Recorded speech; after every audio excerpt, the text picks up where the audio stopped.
Le secret de la richesse n'est pas de gagner plus, c'est de s'assurer que votre argent travaille pour vous. Il y a un dicton, les pauvres dépensent leurs profits, les riches replantent leurs profits. Dans cette vidéo finale, je vais vous montrer le pouvoir de l'habitude 7, l'effet bambou, qui transforme vos premiers gains en une croissance de 30 mètres après 4 ans de silence. C'est l'habitude que 90% des gens qui réussissent connaissent, mais dont ils ne parlent jamais. Le temps est votre plus grand allié si vous savez comment lui donner les bonnes graines à multiplier. Nous avons couvert la discipline et le système. Il nous reste maintenant à voir comment passer de l'accumulation à la prolifération et, surtout, comment protéger tout ce que vous avez construit. Cette dernière partie contient les 2 habitudes critiques, H8 et H9, qui garantissent que vous ne sabotez pas vos propres progrès lorsque la vie devient difficile. Si vous maîtrisez ces 3 dernières étapes, vous êtes assuré de bâtir une fortune durable.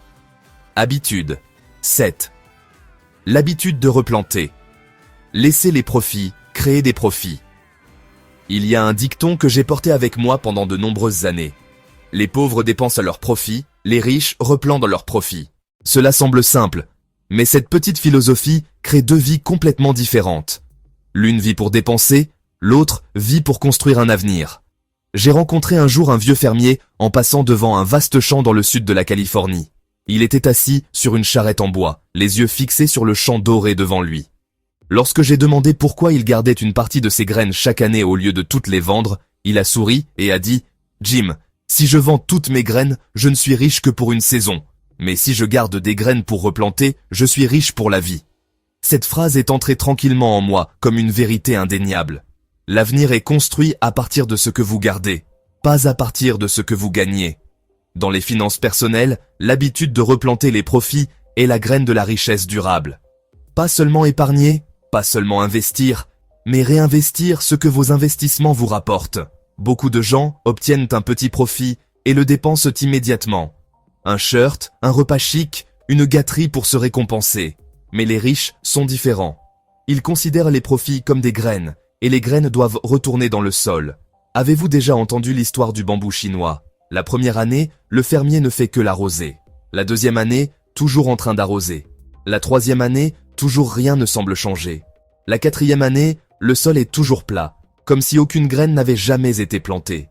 Mais la cinquième année, en seulement 5 semaines, le bambou s'élève de plus de 30 mètres. 30 mètres après 4 années complètement silencieuses. Je rappelle toujours aux gens ceci. Le bambou ne pousse pas en 5 semaines. Il pousse en 5 ans. Ce que vous voyez n'est que la partie visible d'un long processus silencieux dans l'obscurité.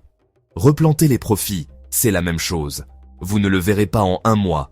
Vous ne le sentirez pas clairement en 6 mois. Mais 5 ans plus tard, 10 ans plus tard, votre vie sera à un endroit que les gens qui vivent selon l'émotion ne pourront jamais atteindre. J'ai un jour guidé une jeune femme à faire son tout premier petit investissement, juste quelques dizaines de dollars. Lorsque cet investissement a rapporté un petit profit, elle m'a demandé « Devrais-je le retirer ?» Je lui ai répondu « Si un agriculteur vend toutes ses graines dès la toute première saison, y aura-t-il de futures récoltes ?» Elle est restée silencieuse, et à partir de ce jour, elle a laissé ses profits retourner dans le sol. 5 ans plus tard, elle est venue me voir à nouveau, les yeux brillants. Jim, maintenant je ne travaille plus parce que j'ai peur de ne pas avoir assez d'argent. Je travaille parce que je veux grandir. C'est le pouvoir de la replantation. Cela ne vous rend pas seulement plus riche, cela vous rend plus fort. La plupart des gens ne sont pas pauvres parce qu'ils ne peuvent pas gagner. Ils sont pauvres parce qu'ils ne peuvent pas garder. Et quand ils peuvent garder, ils ne savent toujours pas comment multiplier. Mais lorsque vous savez comment replanter, vous entrez dans une zone que très peu de gens atteignent, la zone des intérêts composés, où vos actifs grandissent sur eux-mêmes. Le profit d'aujourd'hui devient la graine de demain. Demain crée plus de graines pour l'année prochaine. L'année prochaine donne naissance à une nouvelle récolte. Et à un certain point, vous réalisez que vous ne travaillez plus juste pour gagner de l'argent. L'argent travaille pour vous soutenir. Faites une pause un instant et demandez-vous, est-ce que je vends toutes mes graines après chaque récolte? Si c'est le cas, vous ne vivez que de saison en saison. Mais si vous commencez à garder une partie pour replanter, vous construisez une forêt entière. Et une fois que vous aurez compris le pouvoir de la multiplication, vous aurez besoin d'une autre habitude. L'habitude qui vous aide à maintenir la flamme de vos habitudes en vie, même les jours les plus difficiles. Habitude 8. L'habitude de protéger vos habitudes quand vous êtes fatigué. Il y a quelque chose que très peu de gens comprennent. Les habitudes ne se brisent pas les jours où vous êtes occupé. Elles se brisent les jours où vous êtes fatigué. Pas le jour où vous avez trop de choses à faire. Pas le jour où vous faites face à des problèmes, mais le jour où votre esprit est épuisé, vos émotions touchent le fond. Le jour où vous vous sentez « je vais juste laisser ça pour demain ». Ce sont ces jours-là qui volent silencieusement tout votre avenir. J'ai vu cela un jour chez un jeune homme que je mentorais. Il était très discipliné pour les 40 premiers jours. Il lisait tous les soirs, marchait 20 minutes, économisait 5% de ses revenus, suivait régulièrement ses finances. Mais le jour 41, il a eu une journée terrible au travail. Heures supplémentaires, pression, critiques, puis bloqué dans le trafic urbain incessant. Quand il est finalement rentré chez lui, il voulait juste tout jeter et abandonner. Il a dit « Jim, je vais juste sauter aujourd'hui, je recommencerai demain. » Mais savez-vous ce qui s'est passé? Demain s'est transformé en après-demain. Une fois de cédé s'est transformé en 3 fois. 3 fois se sont transformés en une semaine. Et une semaine s'est transformée en la perte complète de l'habitude. C'est à ce moment-là que j'ai dû lui dire l'une des phrases les plus importantes que j'ai jamais apprises dans ma vie. Le succès ne vient pas des jours où vous faites tout, mais des jours où vous ne vous permettez pas d'arrêter complètement. Protéger vos habitudes ne signifie pas les faire parfaitement tous les jours. Cela signifie ne pas laisser le feu s'éteindre. Même les jours où vous êtes le plus épuisé, même s'il ne reste que les braises, vous les maintenez en vie. Les gens qui réussissent ne vous battent pas en force. Ils vous battent dans leur capacité à maintenir le minimum lorsqu'ils n'ont plus la force pour le maximum. Un jour de fatigue, vous n'avez pas besoin de lire 20 pages. Vous avez juste besoin de lire une page. Vous n'avez pas besoin de marcher 20 minutes. Vous avez juste besoin de marcher 5 minutes. Vous n'avez pas besoin d'économiser 5%. Vous avez juste besoin de transférer $1 sur un autre compte. Vous n'avez pas besoin d'écrire dans votre journal pendant 10 minutes. Vous avez juste besoin d'écrire exactement une phrase. Juste une. Mais cette seule chose vous empêche de briser la chaîne. Et ne pas briser la chaîne est ce qui vous maintient lié à votre rêve. Imaginez un petit feu. Si vous le laissez seul pendant une nuit, il s'éteint. Mais si vous ajoutez un tout petit bâton, si petit que personne ne le remarque, le feu reste en vie. Demain, vous pourrez ajouter plus de bois. La semaine prochaine, vous pourrez raviver les flammes. Mais si le feu s'éteint aujourd'hui, demain, vous devez le recommencer à 0. Et cela prend 10 fois plus d'efforts. J'ai demandé un jour au vieux fermier que j'ai rencontré « Y a-t-il des jours où vous n'avez absolument pas envie de faire quoi que ce soit ?» Il a ri et a dit « Bien sûr, Jim, beaucoup de jours. Mais le jour où je suis le plus fatigué, je dois quand même verser au moins un seau d'eau. Si je ne le fais pas, demain le sol se fissurera. » Je l'ai regardé et j'ai compris ceci. Celui qui construit la récolte est celui qui empêche le sol de se fissurer, même lorsqu'il n'a plus de force. Vous n'avez pas besoin d'une discipline de fer. Vous avez juste besoin d'une discipline douce. Même fatigué, maintenez toujours une petite action. Celui qui ne brise pas la chaîne est celui qui gagne à la fin. Et plus important encore, lorsque vous protégez vos habitudes les jours les plus faibles, vous enseignez ceci à votre esprit. Je suis quelqu'un qui tient parole envers moi-même quoi qu'il arrive. Ce sentiment est ce qui vous soutient dans les moments où la vie essaie de vous faire plier. C'est le respect de soi, c'est la force intérieure. Et c'est quelque chose que l'argent ne peut jamais acheter. Maintenant, jetez un œil aux habitudes que vous voulez construire. Vous savez déjà comment vous surpasser les bons jours. Mais savez-vous comment les protéger les mauvais jours? Cette question seule déterminera jusqu'où vous irez dans les 5 prochaines années.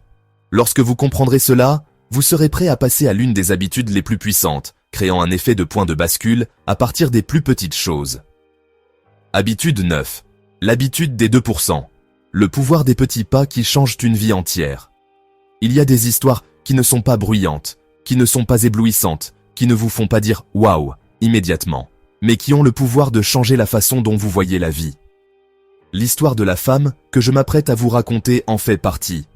Pas l'histoire d'une entrepreneur à succès. Pas le parcours d'une millionnaire, mais l'histoire d'une personne ordinaire, très ordinaire, qui savait comment planter les graines de la bonne manière. Je l'ai rencontrée lors d'une petite session de partage en Oregon. Elle était assise au dernier rang, petite de taille, avec un visage doux et des yeux calmes mais profonds. Après la conférence, elle est venue me voir et m'a demandé comment gérer l'argent lorsque ses revenus n'étaient pas élevés. J'ai demandé quelle part de ses revenus elle économisait. Elle a dit « Je ne peux rien économiser, Jim. J'ai trop de choses à gérer. » Je l'ai regardé un instant, puis j'ai dit « Alors, commencez avec 2%. » Elle a ri. « À quoi servent 2%, Jim ?» J'ai simplement répondu 2% ne vous rendront pas riche immédiatement, mais ils vous feront changer. Elle a accepté d'essayer. Pas grand-chose, pas de pression. Parce que 2% est un montant dont presque personne ne ressent la perte. 2% est une petite graine, si petite que vous pouvez presque sentir qu'elle n'existe pas. 3 mois plus tard, elle m'a envoyé son premier message. Jim, je le fais toujours. 1 an plus tard, elle a écrit. Je l'ai augmenté à 4%. 3 ans plus tard, j'ai mon premier fonds d'urgence de ma vie. 5 ans plus tard, j'ai commencé à faire mes premiers petits investissements. Et 10 ans plus tard, j'ai reçu un message qui m'a laissé silencieux pendant longtemps. Jim, ma famille s'est déménagée. L'histoire de la femme à 2% est la preuve que le point de bascule ne nécessite pas un coup de chance, mais une fidélité absolue aux petites graines. Votre succès ne dépend pas du talent, mais de la persistance. Nous avons vu 9 habitudes. Du abundance par jour à l'effet bambou, vous avez maintenant la feuille de route complète pour arrêter de vivre par émotion et commencer à vivre par système. Votre vie est l'endroit où vous plantez vos graines. La question n'est pas « pouvez-vous le faire ?», mais « êtes-vous prêt à le faire ?» Votre premier acte de discipline est maintenant. Choisissez une seule habitude, même la plus petite, comme les 2%, et écrivez-la dans les commentaires ci-dessous. De plus, pour vous aider à rester sur la bonne voie, j'ai créé une checklist de ces 10 habitudes. Le lien est dans la description. Téléchargez-la et commencez à construire l'ombre de votre propre arbre.